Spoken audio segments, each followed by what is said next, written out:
Drama serial कैसी तेरी खुद गर्जी में आखिरकार शमशेर की मामा की मौत हो ही गई। उधर निदा की रुखसती भी हो गई। आने वाली किस की मुकम्मल कहानी में आप सभी दोस्त देखेंगे। बाबा साहब की बीवी की मौत के बाद उन्होंने दोबारा महक को कत्ल करवाने का फैसला कर ही लिया। शमशेर को अपनी वालदा का चेहरा देखना भी नसीब नहीं हुआ।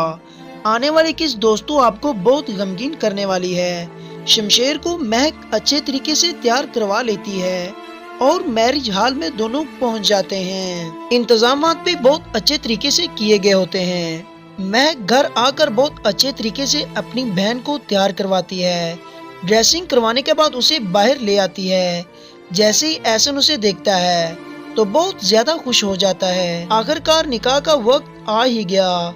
मौलाना साहब निदा से कहते हैं, क्या आपको ये निकाह कबूल है? आगे से निदा परेशानी के आलम में कहती है, मुझे कबूल है।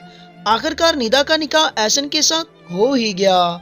दूसरी जानिब हॉस्पिटल में बाबा साहब और दारा बहुत ज्यादा परेशान हैं, क्योंकि शमशेर की मामा की तबीयत बहुत ज्यादा खराब हो चुकी है। यहाँ पर दारा दिलावर साहब से कहता है, मैंने फैसला कर लिया है, मैं शमशेर को यहाँ बुलाऊंगा। बाबा साहब कहते हैं, ऐसा हरगिज नहीं करना दारा, मेरी मौत के बाद उसे मेरा चेहरा तक नहीं देखने देना। ये बात सुनने के बाद दारा आगे से खामोश हो जाता है, लेकिन यहाँ पर बाबा साहब को बुरी खबर सुनने को मिल ही जाती है। डॉक्टर साहब आकर कहते हैं, ऑपरेट कामयाब नहीं हो सका, हम आपकी बीवी को नहीं बचा सके। ये बात सुनने के बाद बाबा साहब बहुत ज्यादा परेशान हो जाते हैं और डेड बॉडी को घर ले जाने का फैसला किया जाता है।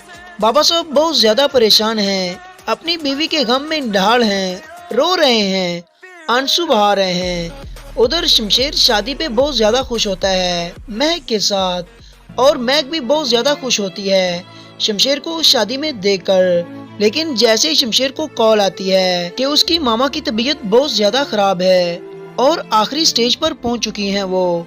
ये बात सुनने के बाद शमशेर की आंखें खुली की खुली रह जाती हैं कि उसकी मामा की तबीयत इतनी ज्यादा खराब थी और किसी ने उसे बताया तक नहीं। कॉल सुनने के बाद वो हक्का बक्का रह जाता है। महक की नजर जैसे ही शमशेर पर पड़ती है तो बहुत ज्यादा परेशान हो जाती है। उसे परेशानी के आलम में देखकर शमशेर वहां से भागा भागा हॉस्पिटल पहुंच जाता है और वहां भागते भागते पूछता है तो उसे इल्म होता है कि उसकी मामा की मौत हो गई है। ये बात सुनने के बाद शमशेर बहुत ज्यादा गमगीन हो जाता है। जैसे उसे नर्स बताती है कि उनकी मामा की डेड बॉडी अभी यहाँ से गई है।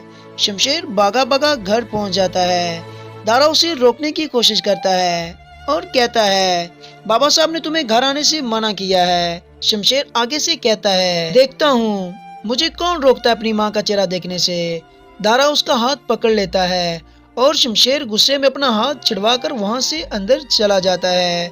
उधर महवेश की मैयत पड़ी होती है। फड़वा और सूफिया मोहल्लेदार दुआएं कर रहे होते हैं, सूरतें पढ़ रहे होते हैं, उसकी बख्शिश के लिए दुआ कर रहे होते हैं। जैसे ही बाबा साहब की नजर शमशेर के ऊपर पड़ती है, आंखों में आंसू लिए होते हैं, बेटे को गले लगा लेते हैं। शमशेर भी अपने बाबा को गले लगाता है और बहुत ज्यादा रोता है। बाबा साहब भी बहुत ज्यादा रोना शुरू कर देते हैं। बाबा साहब शमशेर को गले से हटा देते हैं। बाबा साहब शमशेर से कहते हैं, जब तुमने हमारी इज्जत का भरम नहीं रखा, मर गए हो तुम हमारे लिए। जाओ उसी औरत के पास जिसकी खातिर तुम हमें छोड़कर चले गए थे।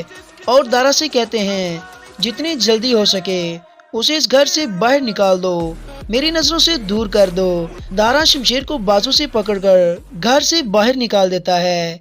दोस्तों, किस किस को दुख है? बाबा साहब ने शमशेर को उसकी मामा का चेहरा तक नहीं देखना चाहिए। बाबा साहब का क्या इंजाम होना चाहिए? कमेंट